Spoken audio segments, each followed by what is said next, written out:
여러분은 혹시 사랑하는 사람을 잃어본 적 있으신가요? 오늘 제가 들려드릴 사연은 사랑하는 사람의 상실을 관한 충격적인 이야기입니다. 저는 올해 65세 박미숙이라고 합니다. 저는 사랑하는 남편을 잃었습니다. 그런데 그 슬픔도 슬픔이지만 그 사람이 살아생전 나에게 숨긴 비밀이 있었다면, 그것도 상상조차 할 수 없는 끔찍한 비밀이 있었다면 어떠실 것 같으세요?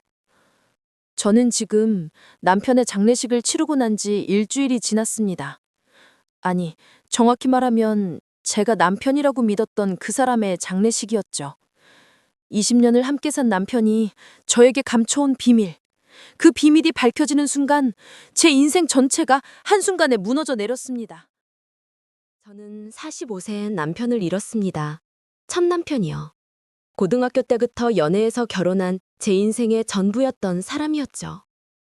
아들 하나를 낳아 키우고 평범하지만 행복한 삶을 살았습니다. 그런데 남편이 교통사고로 갑자기 세상을 떠나면서 제 인생도 멈춰버렸어요. 아들은 그때 대학교 2학년이었고 저는 남편 없는 삶을 어떻게 살아가야 할지 막막했습니다. 장례를 치르고 49제를 지내고 그렇게 3년이라는 시간이 흘렀습니다. 주변에서는 재혼을 권유했지만 저는 생각도 하지 않았어요. 남편에 대한 그리움이 너무 컸고 무엇보다 아들이 아직 대학생이었으니까요. 그런데 그때 제 인생에 다시 한번 남자가 나타났습니다. 남편 친구의 소개로 만난 사람이었어요.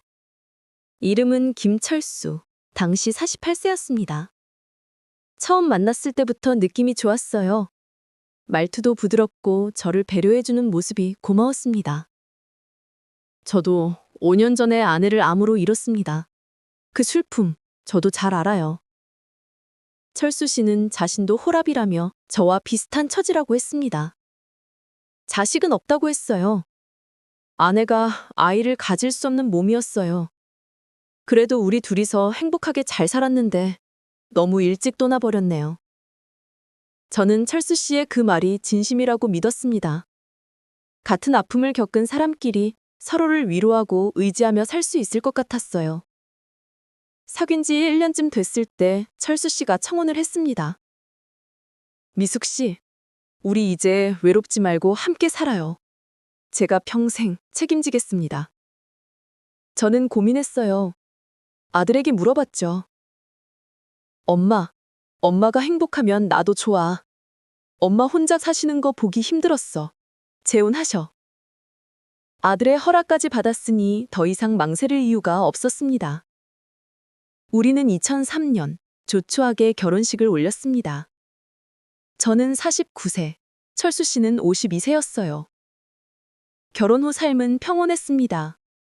철수 씨는 무역회사에 다녔는데 한 달에 한두 번 정도 해외 출장을 갔어요. 주로 중국이나 동남아시아로 가는 출장이었죠. 여보, 이번 주는 베트남 출장이야. 일주일 정도 걸릴 것 같아. 조심히 다녀와요. 밥 잘 챙겨 먹고. 그렇게 보내면 일주일에서 열흘 정도 후에 돌아왔습니다. 가끔은 출장이 길어져서 2주, 3주씩 집을 비울 때도 있었어요. 하지만 저는 의심하지 않았습니다. 전화도 자주 했고 영상통화로 얼굴도 보여줬으니까요. 여보, 나 호텔이야. 피곤해 죽겠어. 빨리 집에 가고 싶다.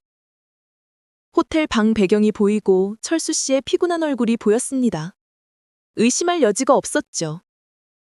결혼 5년 차쯤 됐을 때 철수 씨가 큰 출장을 간다고 했어요. 이번엔 좀 길어. 한 달 정도 걸릴 것 같아. 중국에 새로운 공장 설립하는 프로젝트거든. 한 달이나? 그럼 추석도 못 오는 거야? 미안해, 여보. 이 프로젝트만 끝나면 승진할 수 있어. 조금만 참아줘. 저는 서운했지만 이해했습니다. 남편이 열심히 일하는 건 우리 가정을 위한 거니까요. 그렇게 철수 씨는 한 달 동안 집을 비웠고 그 사이 저는 친정 어머니가 편찮으셔서 시골에 다녀오기도 했습니다. 시간은 그렇게 흘러 우리는 결혼 20주년을 맞이했습니다. 2023년이었어요. 저는 69세, 철수 씨는 72세가 되어 있었습니다. 여보, 우리 20년이나 함께 살았네. 고마워요. 나도 고마워요. 당신 만나서 정말 행복했어요. 철수 씨는 제 손을 꼭 잡으며 말했습니다. 그때까지만 해도 저는 정말 행복했어요. 우리 부부는 서로를 아끼고 존중하며 평범하지만 따뜻한 노후를 보내고 있었으니까요.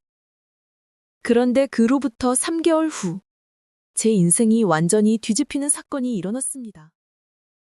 2024년 2월 어느 날 저녁이었습니다. 철수 씨가 퇴근하고 집에 돌아왔는데 안색이 좋지 않았어요. 여보, 괜찮아요? 어디 아파요? 아니야, 그냥 좀 피곤해서 그래. 먼저 들어가서 쉴게. 철수 씨는 그날 저녁을 거의 먹지 못했습니다. 그 다음 날도 컨디션이 좋지 않았어요. 병원 한번 가봐요. 얼굴색이 안 좋아. 알았어. 내일 회사 건강검진 받으러 가는 날이거든. 그때 정밀하게 검사 받아볼게. 그렇게 일주일이 지났습니다. 어느 날 철수 씨가 회사에서 급하게 전화가 왔어요. 여보, 나 지금 병원이야. 당장 좀 와줄래? 무슨 일이에요? 검사 결과 안 좋아요? 응. 의사 선생님이 보호자 오라고 해. 빨리 와줘. 저는 가슴이 철렁 내려앉았습니다. 급하게 택시를 잡아타고 병원으로 달려갔죠. 진료실 앞에 철수 씨가 창백한 얼굴로 앉아 있었어요. 여보, 들어가요. 의사 선생님이 설명해 주신대. 우리는 함께 진료실로 들어갔습니다. 의사 선생님은 CT 사진을 보여주시면서 조심스럽게 말씀하셨어요. 환자분, 췌장에 종양이 발견됐습니다. 크기가 상당히 크고 주변 장기로도 전이가 된 것으로 보입니다. 그게 무슨 말씀이세요? 췌장암 4기입니다. 이미 많이 진행된 상태예요. 그 순간 제 머릿속이 하얘졌습니다. 췌장암 4기라니. 그럼 치료는요? 수술하면 되는 거 아니에요? 이미 전이가 많이 된 상태라 수술은 어렵습니다. 항암 치료를 하면서 경과를 지켜봐야 하는데 솔직히 말씀드리면 많이 늦었습니다. 의사 선생님의 표정이 어두웠어요. 시간이 얼마나 남았나요? 철수 씨가 떨리는 목소리로 물었습니다. 개인차가 있지만 길어야 6개월 정도로 보입니다. 6개월. 그 말을 듣는 순간 저는 철수 씨를 붙잡고 울었습니다. 아니야, 아니야, 이럴 수가 없어. 미안해, 여보. 내가 당신보다 먼저 가게 생겼네. 철수 씨도 눈물을 흘렸습니다. 그날부터 우리의 싸움이 시작됐습니다. 항암 치료를 받으면서 하루하루를 버텨나갔죠. 철수 씨는 점점 여위어갔고 통증도 심해졌습니다. 여보, 아파요? 진통제 먹어요. 괜찮아. 당신이 옆에 있으니까 괜찮아. 저는 24시간 철수 씨 곁을 지켰습니다. 밥도 제대로 못 먹고 잠도 제대로 못 잤어요. 그렇게 4개월이 흘렀습니다. 철수 씨의 상태는 점점 악화됐고 결국 병원에 입원하게 됐습니다. 미수가, 네, 여보, 말씀하세요. 나 당신 만나서 정말 행복했어. 고마워. 무슨 소리예요? 아직 포기하면 안 돼요. 우리 힘내요. 하지만 철수 씨의 눈빛은 이미 포기한 사람의 눈빛이었습니다. 2024년 7월 15일 새벽 4시. 철수 씨는 제 손을 꼭 잡은 채로 마지막 숨을 거뒀습니다. 여보, 여보, 정신 차려요! 여보! 저는 철수 씨를 흔들며 울부짖었지만 이미 늦었습니다. 의료진이 달려왔고 사망 확인이 됐습니다. 보호자분, 조의를 표합니다. 저는 그 자리에서 주저앉아 엉엉 울었습니다. 20년을 산 남편이 이렇게 떠나다니. 장례식은 병원 장례식장에서 치르기로 했습니다. 아들이 달려왔고 친척들과 친구들에게 연락을 돌렸어요. 엄마, 괜찮으세요? 응, 엄마는 괜찮아. 네가 와줘서 고마워. 장례식장을 준비하면서 저는 정신없이 시간을 보냈습니다. 부고를 돌리고 영정사진을 고르고 조문객들을 맞이할 준비를 했죠. 철수 씨의 회사 동료들도 찾아왔고 친구들도 하나둘 모여들었습니다. 고인의 명복을 빕니다. 고맙습니다. 저는 상주로서 조문객들에게 인사를 받았어요.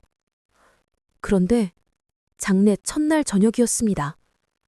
조문객들이 어느 정도 정리되고 저는 영정 앞에 앉아 있었어요. 여보, 편히 쉬세요. 그때였습니다. 빈소 문이 열리면서 한 여자가 들어왔어요. 60대 중반쯤 되어 보이는 검은색 상복을 입은 여자였습니다. 처음 보는 얼굴이었어요. 회사 사람인가? 아니면 친구 부인? 저는 그 여자를 맞이하려고 일어섰습니다. 그런데 그 여자는 제게 다가오더니 이렇게 말했어요. 당신이 두 번째 부인이군요. 네? 무슨 말씀이세요? 저는 어동줄했습니다. 두 번째 부인이라니 무슨 소리인가 싶었죠? 내가 첫 번째 부인이에요. 김철수의 본처. 뭐라고요? 순간 제 귀를 의심했습니다. 무슨 농담을 하시는 거예요? 여기 장례식장인데 그런 말씀을. 농담이 아니에요. 내가 진짜 김철수의 아내예요. 법적으로도 정식 배우자고. 그 여자는 가방에서 무언가를 꺼냈습니다. 서류 한 장이었어요. 이게 혼인신고서예요. 1985년에 신고한 거. 우리는 39년째 부부예요. 저는 손이 떨렸습니다. 그 서류를 받아들고 펼쳐봤죠. 정말로 혼인신고서였습니다. 신랑 이름 김철수, 신부 이름 이정휘, 신고일 1985년 3월 15일. 이게 대체. 당신 혹시 남편이 한 달에 한두 번씩 출장 간다고 했죠? 어떻게 그걸. 출장이 아니에요. 우리 집에 온 거예요. 우리 집은 부산이거든요. 그 순간 머릿속이 하얘졌습니다. 남편은 서울에 당신이랑 살고 부산에는 나랑 살았어요. 이중 생활을 한 거예요. 20년 동안. 거짓말이에요. 거짓말이 아니에요. 여기 우리 애들도 있어요. 이정희 씨는 뒤를 돌아봤습니다. 그러자 30대로 보이는 남녀 2명이 들어왔어요. 이게 우리 큰아들이고 이게 딸이에요. 철수 자식들. 저는 말문이 막혔습니다. 철수 씨는 분명 자식이 없다고 했어요. 첫 아내가 아이를 가질 수 없는 몸이었다고. 그런데 눈앞에 버젓이 자식들이 서 있잖아요? 엄마, 우리 아빠 장례식인데 왜 여기 모르는 사람이 상주로 앉아 있어요? 큰아들이라는 사람이 저를 보며 말했습니다. 저는 철수 씨 부인이에요. 부인은 우리 엄마예요. 당신 누구예요? 나도 부인이라고요. 20년을 함께 살았어요. 제 목소리가 떨렸습니다. 이정희 씨가 한숨을 쉬며 말했어요. 남편이 당신한테 뭐라고 했는지 모르겠지만 우리는 한 번도 이혼한 적이 없어요. 지금도 법적으로 부부예요. 그럼 나는 뭐예요? 당신은 사실 혼관계? 아니면 그냥 동거인? 말도 안 돼. 저는 그 자리에 주저앉았습니다. 20년을 함께 살았는데 나는 법적으로 아내가 아니었다니. 어머님, 여기서 소란 피우지 마세요. 우리가 법적 상속인이에요. 딸이라는 여자가 차갑게 말했습니다. 상속인? 네, 아버지 재산은 전부 우리한테 와요. 당신은 아무 권리도 없어요. 재산이 무슨, 나는 그런 거 신경 안 써요. 그냥 이게 무슨 일인지. 저는 울면서 말했습니다.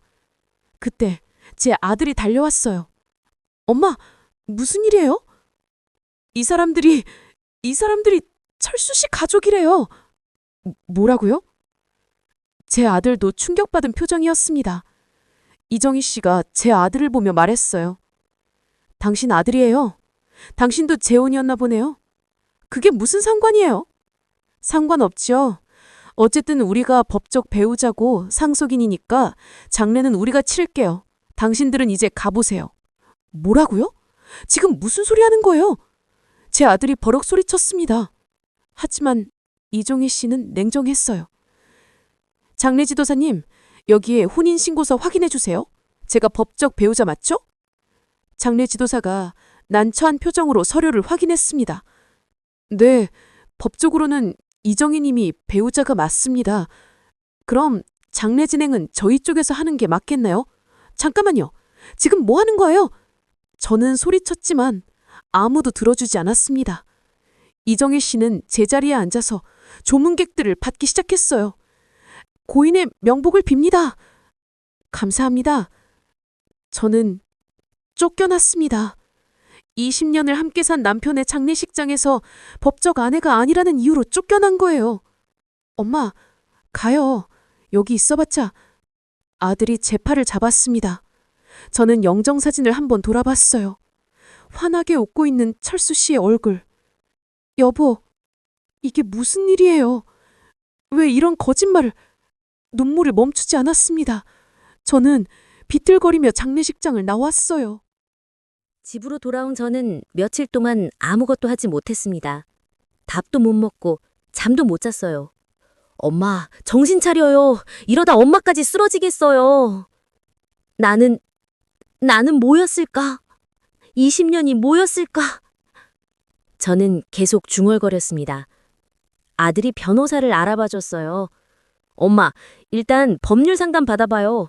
사실혼 관계였으면 재산 분할 청구할 수 있대요. 재산은 됐어. 나는 그냥... 엄마, 당하고만 있으면 안 돼요. 아빠 유산이라도 받아야죠. 아들의 말이 맞았습니다. 저는 변호사 사무실을 찾아갔어요. 사실혼 관계였다는 증거가 있나요? 주민등록 등본이라든지 공동명의 재산이라든지. 저희는 각자 주민등록이 따로였어요. 저는 제 아들 집에 등록되어 있고 남편은 혼자 따로. 그럼 공동명의 재산은요? 그것도 없어요. 남편이 다 자기 명의로 했어요. 변호사는 난처한 표정을 지었습니다. 그럼 증명하기가 어렵겠는데요? 그럼 저는 아무것도 못 받는 건가요? 일단 소송은 해볼 수 있습니다. 하지만 승소 가능성이 낮습니다. 저는 허탈했어요. 나이 들어 합치는데 굳이 서류상으로까지 혼인신고할 이유가 있겠냐는 철수 씨의 말도 일리가 있어 보였고 아들이 철수 씨 밑으로 들어가기를 꺼려할 것 같아서 그냥 살기로 했었던 거였는데 20년을 함께 살았는데 법적으로는 아무 관계도 아니었다니. 그때 제 휴대폰이 울렸습니다. 모르는 번호였어요. 여보세요? 박미숙 씨죠? 저는 김철수 회사 동료였던 사람인데요. 네? 무슨 일이세요? 사실 제가 할 말이 있어서요. 혹시 시간 되시면 만날 수 있을까요? 저는 그 사람을 만나러 갔습니다. 카페에서 마주 앉은 그는 40대 중반쯤 되어 보였어요. 김철수 부장님이 사실 회사에서 문제가 좀 있었어요. 무슨 문제요? 회사 돈을 횡령했어요. 한 3억 정도. 뭐라고요? 몇 년 전부터 조금씩 빼돌렸는데 작년에 발각됐어요. 그래서 회사에서 민사소송 준비하고 있었어요. 그런 일이... 근데 부장님이 암 진단 받으시고 회사에서도 고인한테 소송 걸기는 그래서 유족한테 청구하려고 하는 것 같아요. 유족이면 법적 상속인한테요. 이정희 씨양 자식들한테. 그 순간 뭔가 번뜩이는 게 있었습니다. 그 횡령한 돈 증거가 있나요? 당연하죠. 회계 자료 다 있어요. 그럼 그거 저한테 줄 수 있어요? 왜요? 제가 쓸 데가 있어서요. 저는 그 자료를 받았습니다. 그리고 바로 이정희 씨에게 전화를 걸었어요. 여보세요? 이정희 씨죠? 누구세요? 박민숙이에요. 한번 만나요. 할 얘기가 있어요. 할 얘기 없는데요? 철수 씨가 회사 돈 3억 횡령한 거 알아요? 뭐라고요? 회사에서 당신한테 손해배상 청구 들어올 거예요. 만나서 얘기해요. 이정희 씨는 결국 저를 만나러 나왔습니다. 카페에서 마주 앉았죠. 회사 돈 횡령했다는 게 무슨 소리예요? 이거 보세요. 저는 회계 자료를 보여줬습니다. 이정희 씨의 얼굴이 하얗게 질렸어요. 이게 3억이나 돼요? 네. 그리고 이거 상속인한테 청구 들어와요. 당신이랑 자식들한테. 그럼 당신네가 갚아야죠. 법적 상속인이니까. 이정희 씨는 말을 잇지 못했습니다. 저는 차분하게 말을 이었어요. 근데 저는 제안이 하나 있어요. 무슨 제안이요? 제가 20년 동안 철수 씨랑 살면서 모은 돈이 있어요. 약 5천만 원 정도. 그게? 이 돈으로 회사랑 합의해요. 그러면 당신네는 3억 갚을 필요 없어요. 대신? 대신 철수 씨 유산 반 나눠요. 반은 당신네가 갖고 반은 제가 가져요. 이정희 씨는 고민했습니다. 철수 씨 재산이 대략 5억 정도 됐거든요. 집이랑 예금이랑 합쳐서요. 알았어요. 그렇게 하죠. 결국 이정희 씨는 제 제안을 받아들였습니다. 저는 제 돈으로 회사랑 합의했고 철수 씨 유산의 절반을 받았어요. 법적으로 완벽하게 정리됐습니다. 지금 저는 철수 씨 없이 혼자 살고 있습니다. 받은 유산으로 작은 아파트를 하나 샀고 거기서 조용히 지내고 있어요. 20년. 그 시간이 거짓이었는지 진실이었는지 아직도 잘 모르겠습니다. 철수 씨는 저를 사랑했을까요? 아니면 그냥 편의상 함께 살았던 걸까요? 이제는 알 수 없습니다. 다만 한 가지 확실한 건 사람은 끝까지 믿을 수 없다는 거예요. 아무리 가까운 사람이라도 숨기고 있는 비밀이 있을 수 있어요. 저는 20년을 함께 살았지만 남편의 진짜 삶을 몰랐습니다.